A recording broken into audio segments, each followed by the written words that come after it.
Hey guys, welcome back to Phil Plays TCG, and today I wanted to go over the new leaders that we finally have their abilities out for the next set, Raging Roar, the Fusion World, set 3 and all that fun stuff. Sorry it's a little bit delayed, I just haven't really had the time to record anything this last weekend. Very busy with family stuff, but I really wanted to go over my thoughts about these leaders because I'm pretty hyped about it. So before we get into the video, make sure to hit that like button, make sure to hit that subscribe button. It really helps out the channel here as we are on our way to 2,000 subs, which is a ridiculous number that I can't believe we're getting close to. I really do appreciate any and all support you're willing to give. Yeah, let's just get right into the video here. So, first leader, of course, that we got to look at was the blue SS2 Goku leader.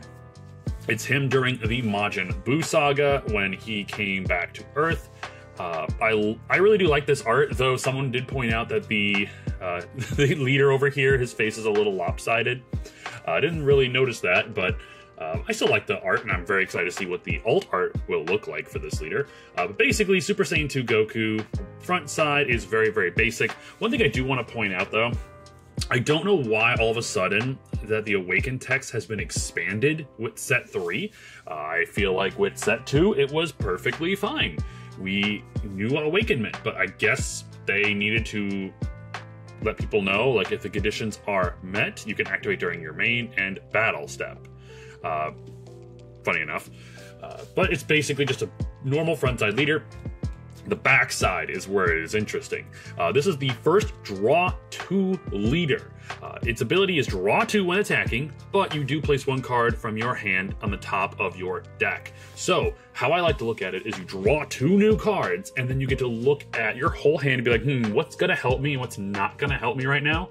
I'll put it back on top of my deck. That's one way to look at it. Another way to look at it is actually, you know what? I'll save that for the next slide here. It's Activate Battle, though. During your opponent's turn, once per turn, switch one of your battle cards to rest mode. If you have 7 or fewer cards in your hand, this card gets an additional 10k power for the battle. Now, I know a lot of people have been talking about, oh, if this leader gets a field card of some sort, then that should be able to help. My problem is the text says battle cards, so it can't be a field card. So I'm not sure I really like this other ability. It sounds really cool on paper, but think of it. You're going to play a battle card, and the sole purpose of that battle card is to tap down to give you a 10k for the battle, when you can just straight up combo just a 10k from your hand.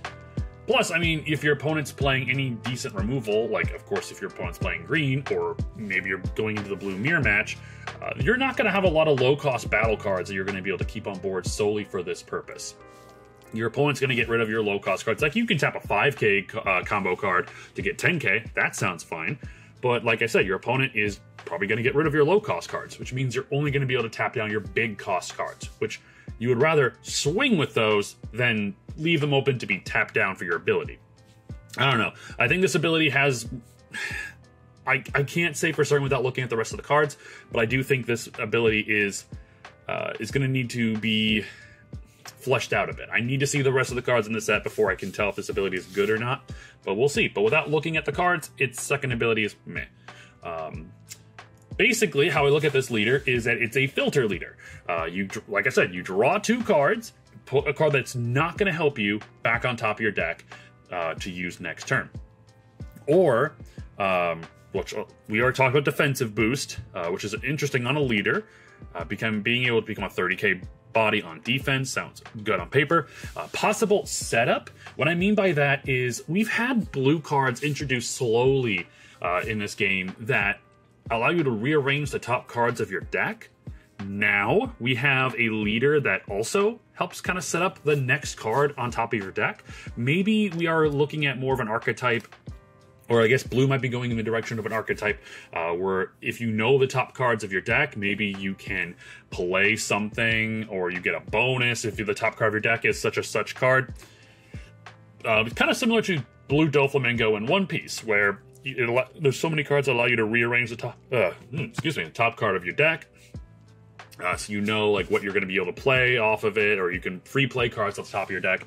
Who knows? This could be a really interesting ability if done right.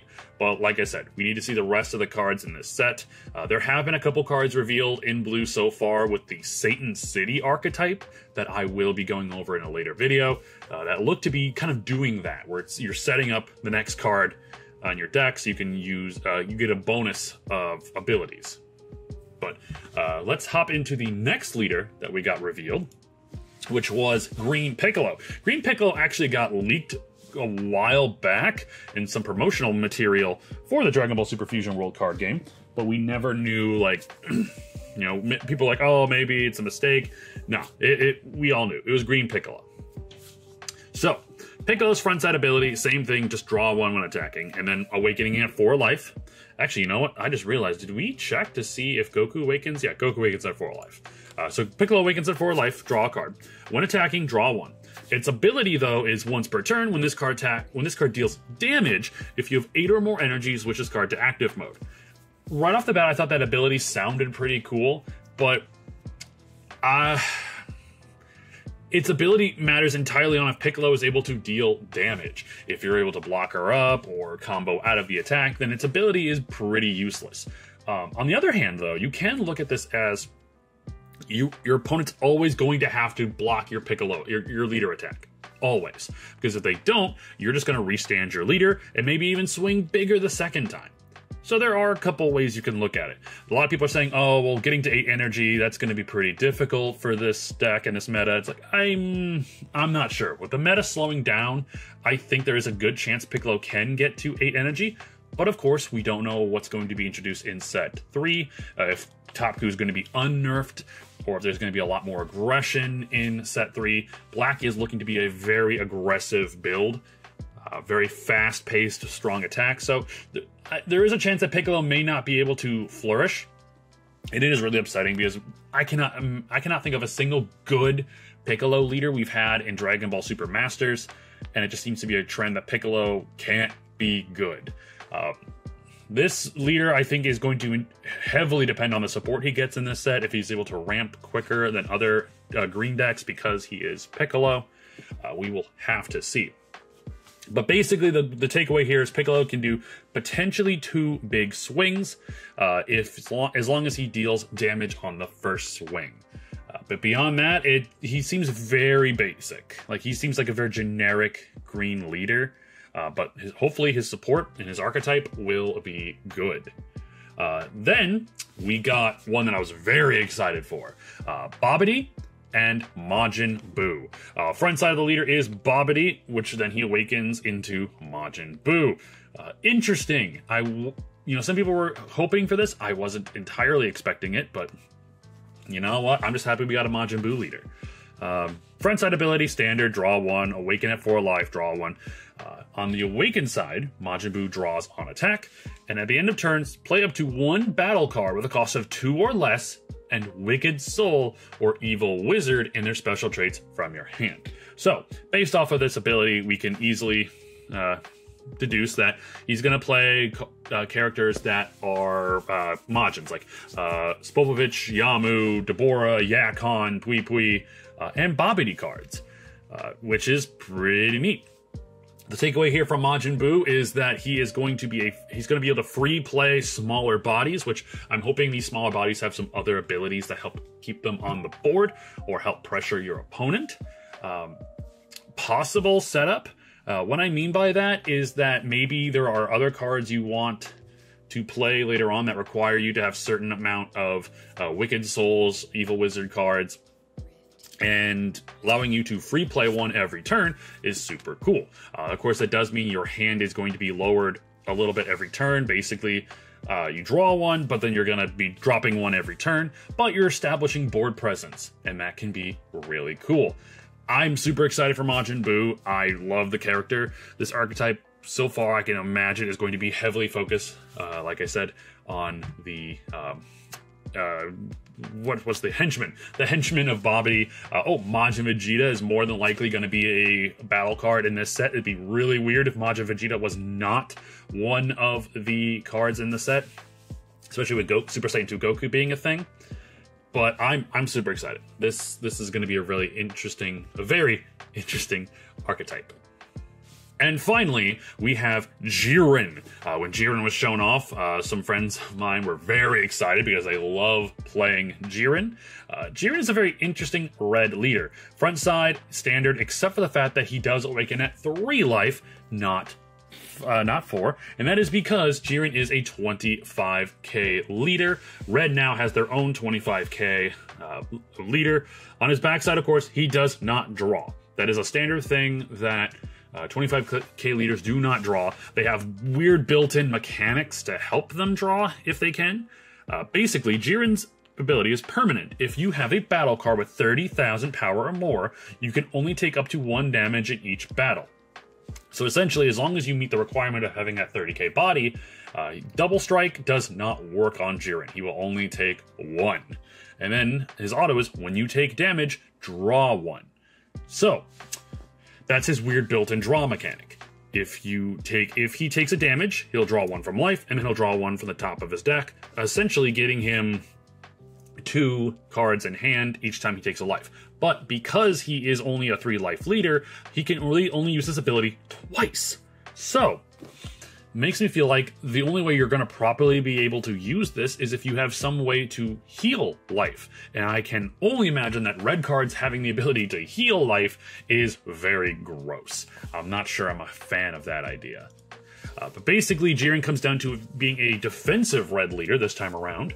Green has 1, blue has 1, now red has a 25k leader. More than likely, yellow will get theirs next set. And like I said, essentially you can look at it as drawing 2 cards every time you're hit. Kinda. You know, you kind of like Whitebeard in One Piece, where every turn he took a card from his life to his hand. And he drew the biggest hand because he was essentially drawing 2 per turn. That was the way we looked at it.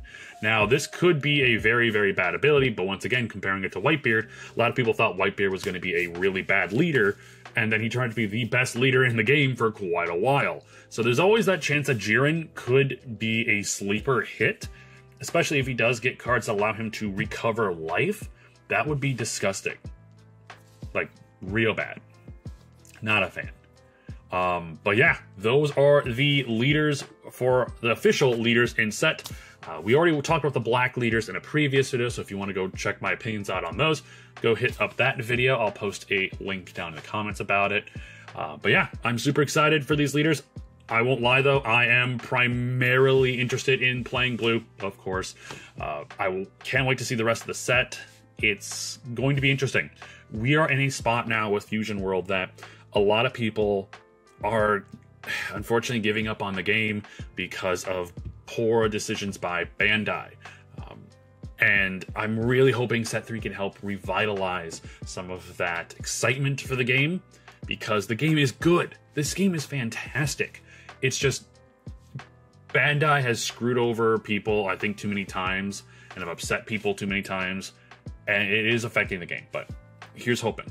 Here's hoping that Set 3 will help revitalize the game if they can get enough product out on the shelf, and they can meet the demands.